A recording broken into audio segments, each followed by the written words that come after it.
ఈరోజు నేను చేస్తుంది క్యారెట్ అండ్ బీట్రూట్తో డిలైట్ డెలిషియస్ అనమాట. ఇది చాలా బాగుంటుంది. ఇది మనం డైలీ వన్ తిన్నా కానీ మనకి బ్లడ్ ఇంప్రూవ్మెంట్ అదంతా బాగుంటుందన్నమాట. ఇది మనం కొబ్బరితో వాటితో కూడా తయారు చేసుకోవచ్చు. పైన ఇది ఏంటంటే గార్నిషింగ్. అండ్ నేను బీట్రూట్తో జామ్ కూడా తయారు చేశాను.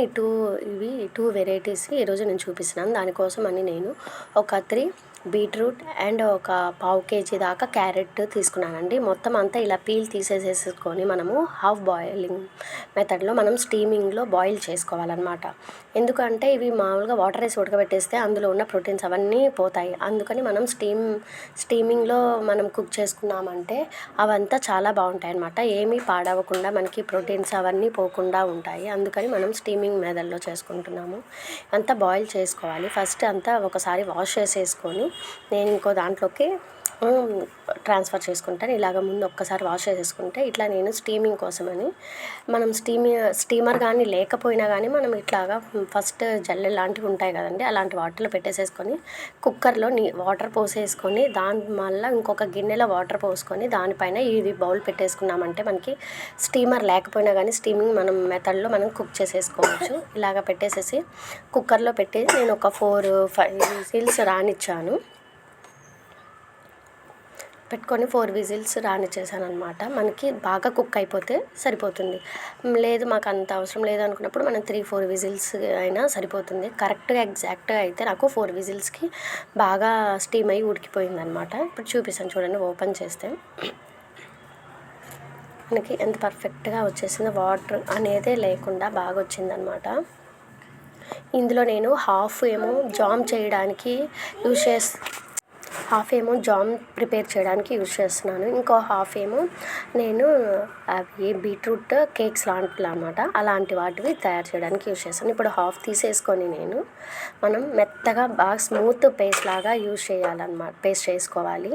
ఇలా పేస్ట్ చేసుకున్న తర్వాత దాన్ని మనము ఇలాగా పేస్ట్ చేసేసి ఒక బౌల్లోకి ఇలాగ ట్రాన్స్ఫర్ చేసేసుకున్నాక మనము ఎంతైతే వేసుకుంటామో ఒక హాఫ్ కప్పు కార్న్ఫ్లోర్ పౌడర్ ఉంటుంది కదండి, అందులో ఇప్పుడే ఒకేసారి అదిగోండి హాఫ్ కప్పు అవి తీసుకొని కలిపేసేసుకోండి. ఇప్పుడే కలిపేసేసిన తర్వాత ఇందులో మనం మిక్సీ జార్లో కొంచెం ఉంటుంది కదా, అందులో కొంచెం వాటర్ వేసేసుకొని లిటిల్ బిట్లో అందులో వేసి కలిపేసేసుకోవాలి. మళ్ళీ ఏంటంటే మనం పొయ్యి మీద పెట్టి చేసాము అంటే ఆ పిండి అంతా మళ్ళీ ఉండలు కడుతుంది అనమాట. అందుకని ఇలా ఒక్కసారి కలిపేసేసుకొని మనం స్టవ్ మీద పెట్టుకున్నామంటే ఎటువంటి ఉండలు లేకుండా మనకి స్మూత్ పేస్ట్ లాగా వచ్చేసేస్తుంది.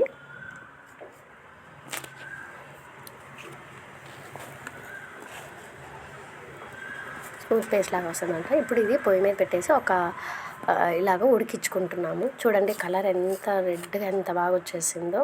ఇలాగ ఒక 5 మినిట్స్ మనకి ఉడికించుకుంటూ ఉండాలన్నమాట. తర్వాత మనం ఏం చేసామంటే నేను బెల్లం యూజ్ చేసుకున్నాను.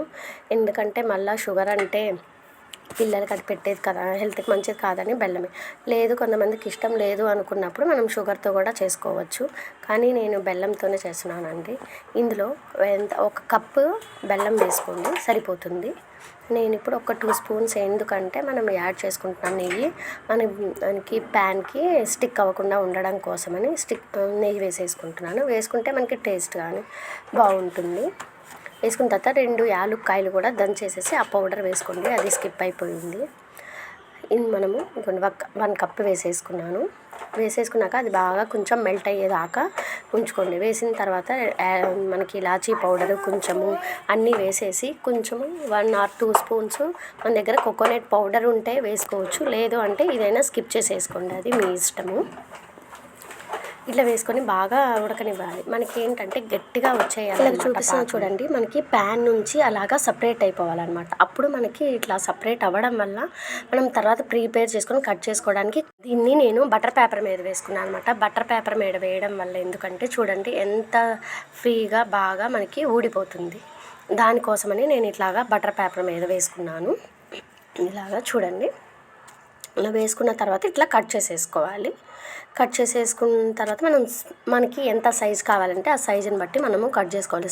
స్మాల్ పీసెస్ కావాలంటే స్మాల్ పీసెస్ ఇవి కట్ చేసుకున్న తర్వాత నేనేం చేశానంటే కోకోనట్ పౌడర్ ఉంది, ఆ పౌడర్లో అటు ఇటుగా కొంచెము నేను స్క్రీన్లో చూపిస్తున్నట్టు మనము ఆ కప్ పౌడర్ ఉంది కదండి, దాంట్లో అటు ఇటు ఇట్లా ఒక్కసారి అన్నామంటే ఆ కోకోనట్ పౌడర్ అనేది దానికి అతుక్కోవడం వల్ల మనం తినేటప్పుడు ఆ క్రంచీనెస్ అదంతా చాలా బాగా వస్తుంది అనమాట. ఇలాగ ప్రతి పీసెస్ని ఇలాగ నేను చేసేసుకున్నాను. మన దగ్గర కోకోనట్ పౌడర్ లేదు అనుకుంటే దాన్ని స్కిప్ చేసుకొని ఇట్లా డైరెక్ట్గా తినొచ్చండి. డైలీ ఒకటి తిన్నా మనకి బ్లడ్ ఇంప్రూవ్మెంట్ అనేది చాలా బాగుంటుందండి. ఇప్పుడు నెక్స్ట్ జామ్ అనేది ప్రిపేర్ చేస్తున్నాను. అదేంటంటే రిమైనింగ్ హాఫ్ ఉంది కదా, దాన్ని కూడా సేమ్ అట్లాగే మిక్సీ జార్లో వేసుకొని స్మూత్ పేస్ట్ లాగా చేసేసుకోవాలి. ఇదైతే మనకి వితిన్ 5 minutesలో అయిపోతుందండి. దీనికైతే ఎక్కువ టైం ఏమీ అవసరం లేదు. దానిలాగా మనకి ఇంగ్రీడియంట్స్ కూడా ఓన్లీ బెల్లం ఒక్కటి చాలు. ఇప్పుడు ఇలాగ పేస్ట్ చేసేసుకొని ఇలాగ ప్యాన్లోకి ట్రాన్స్ఫర్ చేసేసుకుంటున్నాను.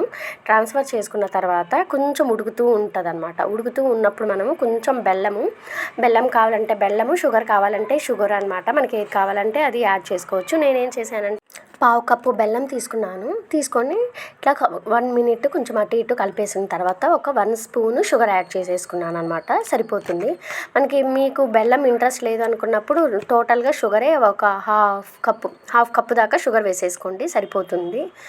ఇంకా మీకు స్వీట్నెస్ ఎక్కువ కావాలి అంటే ఒక 2 to 3 spoons ఎక్కువ యాడ్ చేసుకోవచ్చు, పర్వాలేదు. జామ్ అనేది పర్ఫెక్ట్గా అయింది అంటే స్పూన్ నుంచి ఇట్లా మనం చేత్తో అన్నాము అంటే అది సపరేట్ లాగా గీతలాగా వచ్చేసింది. అప్పుడు అది మనకి పర్ఫెక్ట్గా అయిందనమాట. అయిన తర్వాత ఒక 5 minutes కొంచెం ఉంచుకోండి. ఇక్కడ చూడండి బాండీలో చూపిస్తున్నాను. అట్లా అయిన తర్వాత ఇట్లాగా పక్కకన్నా వేస్తే మనకి అంతా ఒక ఉండలాగా వచ్చేయాలి. అప్పుడు అది మనకి బాగా అయినట్టు అనమాట. ఇప్పుడు దాన్ని మనం తీసేసుకొని ఒక బౌల్లో పెట్టేసుకొని మనం స్టోర్ చేసుకోవచ్చు అనమాట. ఇది మనకి ఒక 2 months వరకు స్టోర్ ఉంటుందండి. తర్వాత అంటే మనం ఫ్రిడ్జ్లో పెట్టేసేసుకుంటే 2 months పైనే ఉండొచ్చు. మనం ఏంటంటే ఉడికిచ్చేటప్పుడు కొంచెం ఎక్కువగా సేపు ఉడికిస్తే బాగా ఎక్కువ రోజులు ఉంటుంది. చూడండి, ఇవి నేను తయారు చేసిన 2 ingredients. ఈ వీడియో కానీ మీకు నచ్చినట్టయితే లైక్ చేయండి, కామెంట్ చేయండి, షేర్ చేయండి, సబ్స్క్రైబ్ చేసుకోండి నా ఛానల్ని. Thank you. Subscribe my channel.